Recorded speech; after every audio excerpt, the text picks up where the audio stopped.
Verse 11, I am no longer in the world, and yet they themselves are in the world. And I come to you, Holy Father, keep them in your name, the name which you have given me, that they may be one even as we are one. I pray that that verse will rock your religious world. I pray that it will deconstruct anything and everything that you've ever built on religion, and you will come to understand that this prayer is all about relationship. It's the glory of God through first the supernatural relationship within the Trinity, but we are being invited into that relationship. And friends, I tell you, if you are accustomed to or willing to accept superficiality, you are not in the promise and the power of God. Listen again. I am no longer in the world, and yet they themselves are in the world. So Jesus is acknowledging we're still in this mess. So don't let anybody tell you, well, no, you can't have that until you get to heaven. Jesus has acknowledged that we're still in the world.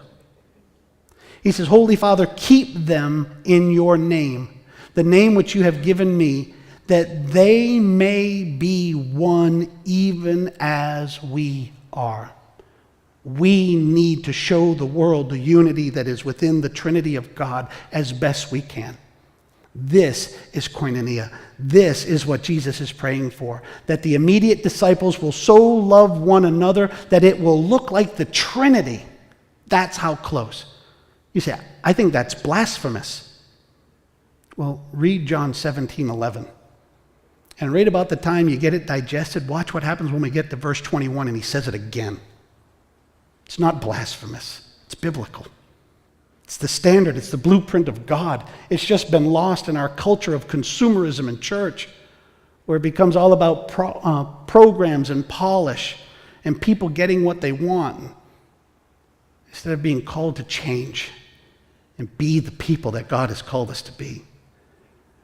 Not that our churches become our country clubs or our communities of consumerism, but that it will really be Christ-like people being the church, arresting the attention of the world that says, what is up with them? They really love each other like crazy love, sacrificial love.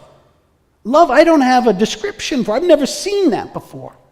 So that's because it's designed to bring you into the presence of God, that you will see the God that you have not yet seen.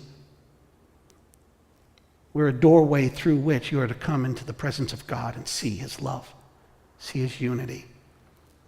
This is a non-negotiable for the biblical church. And it's non-existent in most. I want you to hear that. This is a non-negotiable for the biblical church, and it's non-existent in most. And that's a problem.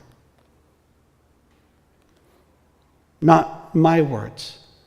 Jesus the Christ, praying to God the Father on our behalf, on behalf of the church, on his way to the cross.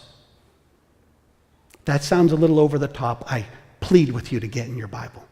I plead with you to get to know the heart of God.